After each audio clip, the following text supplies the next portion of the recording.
আল্লাহ কেন আমাদের এই কষ্টকর দুনিয়া সৃষ্টি করেছেন?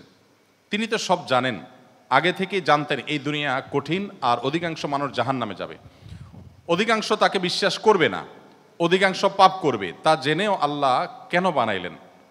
অনেকে চিন্তার স্বাধীনতার কথা বলেন যে আল্লাহ স্বাধীনতা দিয়ে পাঠাইছেন, তাই পাপ করলে দোষ মানুষেরই। কিন্তু আল্লাহ তো এটাও জানতেন যে স্বাধীন হলেও অধিকাংশ মানুষ পাপই করবে। তাহলে কি বলা যায় আল্লাহ জাহান্নামে যাওয়ার জন্যই আমাদের বানাইছেন? এটা কি জুলুম না? ভাই আহমদ মুসা, এই প্রশ্নটি আপনার মতো আরও হয়তো অনেকের। আমরা এই প্রশ্ন উত্তরে অনেক দীর্ঘ আলোচনা করতে পারলে ভালো হতো, কিন্তু আমাদের হাতে সে সময় নেই। আমি খুব সংক্ষিপ্তভাবে বলার চেষ্টা করি। প্রথমত, আল্লাহ সংক্রান্ত যত প্রশ্ন আছে আমাদের, এই বেশিরভাগ প্রশ্নের গোড়ায় একটা বড় ধরনের গলদ আছে। সে গলদটা হলো, আমরা আল্লাহকে আমাদের মতো ধরে নিয়ে প্রশ্ন করি। অর্থাৎ আমি আপনি সাধারণ মানুষ সৃষ্টি, আমাদের যে সীমাবদ্ধতা আছে, আমাদের যে জায়গাটা আছে, আল্লাহ রাব্বুল আলামিনকে সেই জায়গায় বিবেচনা করে আমরা প্রশ্ন করি। এটা হলো প্রশ্নের গোড়ায় গলদ। যেমন কেউ যখন প্রশ্ন করে যে আচ্ছা আমাদেরকে আল্লাহ সৃষ্টি করেছেন, তাহলে আল্লাহকে কে সৃষ্টি করেছেন? নাউজুবিল্লাহ, এরকম প্রশ্ন অনেকে করেন। এই প্রশ্নটার অন্তঃসার শূন্য এবং গোড়ায় গলদ। কারণ আপনি নিজে সৃষ্টি, আপনি জানেন যে কোনো ক্রিয়া ছাড়া কোনো কর্ম হতে পারে না। সেজন্য আপনি নিজে সৃষ্টি হয়েছেন, আপনার স্রষ্টার সন্ধান করছেন যে আমি সৃষ্টি যেহেতু হয়েছে আমার স্রষ্টা নিশ্চয়ই আছে, ভালো কথা। এখন আল্লাহকেও আপনি আপনার মতো করে ভাবছেন যে তাহলে তারও স্রষ্টা দরকার। তারও যদি স্রষ্টা থাকে তাহলে তিনি স্রষ্টা হলেন কিভাবে? আল্লাহর যদি আবার স্রষ্টা বিবেচনা করা যায়, চিন্তা করা যায়, কল্পনা করা যায়, তাহলে তিনি স্রষ্টা হলেন কোত্থেকে? তাহলে তিনিও তো আমার মতো সৃষ্টি হয়ে গেলেন, যে তারও আরেকজন যদি স্রষ্টা থাকে। আল্লাহর কোনো স্রষ্টা থাকবে না, তিনি নিজেই স্বয়ংসম্পূর্ণ। এটা তো অবশ্যম্ভাবী, কারণ সৃষ্টি জগতের আমরা সবাই যখন সৃষ্টি, তাই সকল সৃষ্টির তো স্রষ্টা দরকার। তো স্রষ্টার যদি আবার মনে করেন যে তার আবার সৃষ্টিকর্তাকে, তাহলে সেক্ষেত্রে তিনি স্রষ্টা হলেন কই? তাকে তো আপনি আপনার মতো করে ভাবছেন। তো এইরকম গোড়ায় কিছু গলদ থাকে। এই প্রশ্ন উত্তরে আমি বলি, কোরআনে কারিমে আল্লাহ তাআলা বলেছেন লা ইউসআলু আম্মা ইয়াফআল ওয়া হুম ইউসআলুন।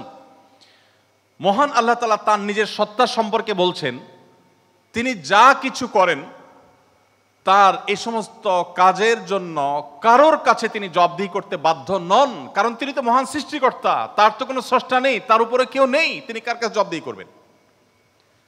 তার কোনো কাজের জন্য তিনি কারোর কাছে জবাবদিহি করেন না, কিন্তু সবাইকে তার কাছে জবাবদিহি করতে হয়।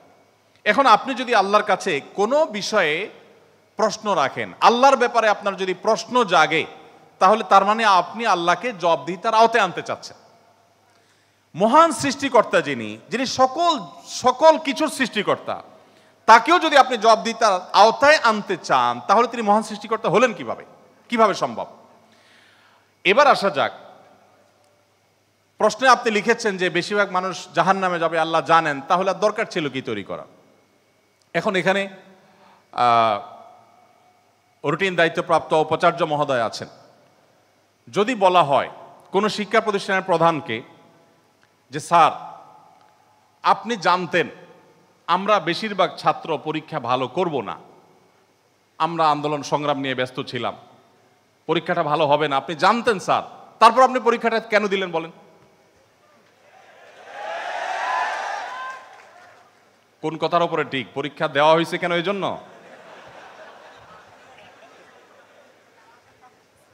এই প্রশ্নটা যদি করা হয় কোনো শিক্ষা প্রতিষ্ঠানের প্রধানকে যে স্যার বেশিরভাগ ছাত্র আমরা ভালো ছাত্র না, ভালো ছাত্র সবসময় কমই থাকে সংখ্যা, এটা আপনি জানেন স্যার, তারপর আপনি পরীক্ষাটা কেন নিলেন? স্যার যদি পাল্টা প্রশ্ন করেন, পরীক্ষা যদি আমি না নিতাম তাহলে তোমরা বলতো স্যার আমরা পরীক্ষা দিয়ে দেখতেন, সবাই পারতাম। এ কথা বলার অপশন থাকতো কি থাকতো না? স্যার আপনি পরীক্ষা দেন নাই কেন? আপনি দিতেন, দেখতেন আমরা কি পরিমাণ যোগ্য, কি পরিমাণ পড়াশোনা আমরা করেছি, আন্দোলন করেছি, তাতে কি হয়েছে? পড়া পিছিয়ে নেই, আমরা সব ক্ষেত্রে আগে আছি, এর ফাঁকে ফাঁকে আমরা পড়ালেখা করেছি। তাহলে আল্লাহ রাব্বুল আলামিনকে আপনি একই প্রশ্ন করতে চাচ্ছেন যে আল্লাহ বেশিরভাগ মানুষ তো জাহান্নামে যাবে, আপনি জানেন, তাহলে সৃষ্টি করলেন কেন? এখন মানুষকে যদি আল্লাহ তাআলা এই অনুভূতি শক্তি তার সৃষ্টির আগেও দিতেন, তাহলে মানুষ তো বলতো আল্লাহ ফেরেশতাদের তৈরি করেছেন, জিনদের সৃষ্টি করেছেন, আমাদেরকে কেন সৃষ্টি করে ইচ্ছা শক্তি দিলেন না, তাহলে আমরা একটু দেখাই দিতাম। আপনি এই প্রশ্ন তো আল্লাহকে করতে পারতেন। মূলত এই সমস্ত প্রশ্নের গোড়ায় গলত আছে। দেখুন, আল্লাহ রাব্বুল আলামিন যখন মহান সৃষ্টিকর্তা, আপনি একটি পুতুল তৈরি করেছেন, একটি পুতুল তৈরি করেছেন মাটির, দুটি পুতুল তৈরি করেছেন, একটি পুতুল আপনি রেখেছেন, আরেকটি পুতুল আপনি ভেঙে দিয়েছেন। এখন আমি যদি আপনাকে প্রশ্ন করি, ভাই কাজটি কি ভালো হলো? একটা পুতুল রাখলেন, আরেকটাকে ভেঙে দিলেন, কেন এরকম করলেন? আমার এই প্রশ্ন করাটা আপনাকে যদি আমি জবাব দিই, তার আওতায় আনি যে আপনাকে বলতে হবে এটা ইলজিক্যাল কাজ, কেন করলেন? আপনাকে প্রশ্ন যদি আমি করি, এই প্রশ্ন করার কি অধিকার আসলে আমার থাকার কথা? আপনি পুতুলটা সৃষ্টি করেছেন মাটি থেকে, করে আপনার একটা ভালো লেগেছে রেখেছেন, আর একটা ভালো লাগেনি ভেঙে ফেলেছেন। পৃথিবীর কোনো মানুষ আপনাকে জবাব দিয়ে তার আওতায় আনতে পারে, এই অধিকার আছে কারোর? থাকার কথা না। এটা একান্ত আপনার ব্যাপার। আল্লাহ রাব্বুল আলামিন যখন কিছু মানুষকে জান্নাতে দিবেন, কিছু মানুষকে জাহান্নামে দিবেন, জাহান্নামীদের সংখ্যা অনেক বেশি হবে, এই সংবাদ জানার পর আমার মধ্যে তো এই তাড়া কাজ করার কথা, যদি আমাকে জাহান্নামে যেতে হয় তাহলে আমার পরিণতি কি হবে? তাহলে আমি কিভাবে বাঁচতে পারি, কিভাবে রক্ষা পেতে পারি, কিভাবে আমি আল্লাহর কাছে আর্গুমেন্ট করতে পারি, কিভাবে প্রার্থনা করতে পারি, কিভাবে নিজেকে আমি সে শুদ্ধতার পথে রাখতে পারি? আমার তো সেই প্রচেষ্টা থাকবে। সেটা না করে আমি আল্লাহকে প্রশ্ন করছি, আল্লাহ কেন দিবেন জাহান্নামে, বলেন আগে। ব্যাপারটা কেমন হলো? আসলে আল্লাহ সম্পর্কে ধারণা না থাকার কারণে, বা আমাদের মতো করে আল্লাহকে ভাবনা চিন্তা করার কারণে, কল্পনা করার কারণে এই ধরনের প্রশ্ন আমাদের মনে আসে। যেহেতু আমাদের সামনে জান্নাত অথবা জাহান্নাম দুটি পথের একটি, অতএব একজন ইমানদার, একজন বুদ্ধিমান মানুষ, তিনি তার জান্নাতের পথকে সুগম করার চেষ্টা করবেন, জাহান্নাম থেকে বাঁচার চেষ্টা করবেন। তিনি আল্লাহকে প্রশ্ন ছুড়ে দিবেন না। আল্লাহকে প্রশ্ন ছুড়ে দিয়ে কি হবে বলেন?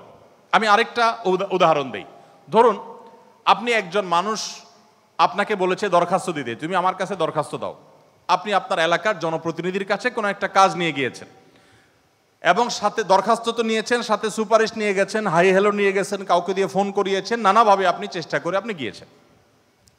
সেই ভদ্রলোকের অফিসে যাওয়ার পর আপনি অনেক চেষ্টা করেছেন, কাজটা হয়নি।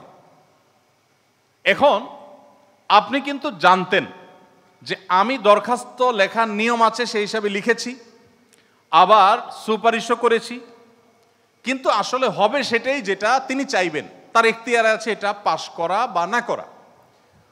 এখন আপনি যদি যে তাকে বলেন, ভাই নেতা সাহেব, যেহেতু বিষয়টা সম্পূর্ণ আপনার ইচ্ছাধীন, আপনি দিবেন কি দিবেন না সম্পূর্ণ আপনার এখতিয়ার, আইনও সেভাবে, নিয়মও সেভাবে, সিস্টেমও সেটা, এখতিয়ার 100% আপনার অধীনে, আপনি চাইলে দিবেন, না দিলে নাই, তাহলে নাটক কেন করলেন? দরখাস্ত দেওয়ালেন কেন আমাকে দিয়ে? আমাকে কেন আসতে বললেন? আপনি জানেন সিদ্ধান্ত নেতার হাতে, সিদ্ধান্ত জনপ্রতিনিধির হাতে, সিদ্ধান্ত সে ব্যক্তির হাতে। আপনি জানেন তিনি যা ডিসিশন নেবেন সেটাই হবে। এটা জানার পরও আপনি কিন্তু আপনার চেষ্টায় কোনো ত্রুটি করছেন না, এমনকি আপনি পাবেন না সেই সম্ভাবনা জোরালো হওয়া সত্ত্বেও আপনার চেষ্টা কিন্তু আপনি ত্রুটি করেন না। সেখানে আপনি মানুষ হয়ে বলছেন যে আল্লাহ যাকে জাহান্নামে দিবে সে তো জাহান্নামে যাবেই, এর ব্যত্যয় তো হবেই না, তাহলে আমার আর কষ্ট করে লাভটা কি? আরেকটি উদাহরণ মনে হয়েছে। এক ভদ্রলোক, তিনি একজন মুসলমানকে, একজন সন্দেহের মধ্যে থাকা মুসলমান, নামকাওস্তে মুসলমান, তিনি একজন সিরিয়াস মুসলমান, প্র্যাকটিসিং মুসলমানকে জিজ্ঞেস করতেছে, ভাই প্রতিদিন নামাজের জন্য আহ্বান করে, ভাই নামাজ পড়তে চলো। তো বেনামাজি মুসলমানটা বলে, না ভাই আমি যাব না।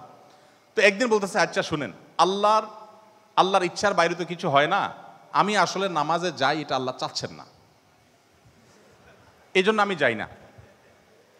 তো যেহেতু আল্লাহর ফয়সালা হয়ে গেছে, আমি যেতে পারছি না, তার মানে আল্লাহ আমাকে যাওয়ার তৌফিক দেন না, সেজন্য যাচ্ছি না।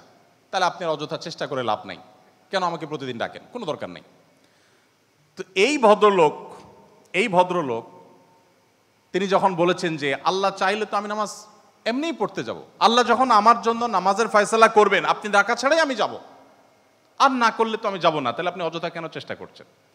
এই কথা বলার পর ওই নামাজি ব্যক্তি তার কোনো উত্তর না দিয়ে পরের দিন এই ভদ্রলোক যখন অফিসে যাবে কাজের জন্য, একই সাথে তারা থাকে, তো শার্ট প্যান্ট পরে যখন সে কাজের জন্য বের হবে তখন তার এই দোস্ত দরজা আটকে ফেললো এবং সামনে দাঁড়ায় বলল, আজকে তো যাওয়া যাবে না। তো বলে, কেন যাওয়া যাবে না? বলে যে আল্লাহ তো রিজিক দাতা, অতএব আপনার নসিবে যেটা আছে সেটা তো এমনিতেই আসবে, আর না থাকলে আসবে না, আপনি গেলেও আসবে না, তাহলে কেন যাচ্ছেন?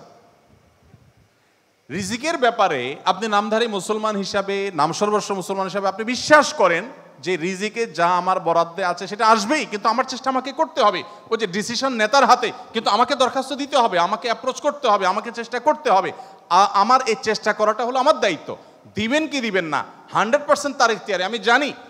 আমাদের এই ভিডিওটি যদি আপনার ভালো লেগে থাকে তাহলে ভিডিওতে একটি লাইক দিতে পারেন এবং আপনার প্রিয়জনদের সাথে শেয়ার করতে পারেন, এবং এইরকম আরও ভিডিও পেতে আমাদের ইউটিউব চ্যানেলটি সাবস্ক্রাইব করে পাশে থাকা বেল আইকনটি অন করে দিন।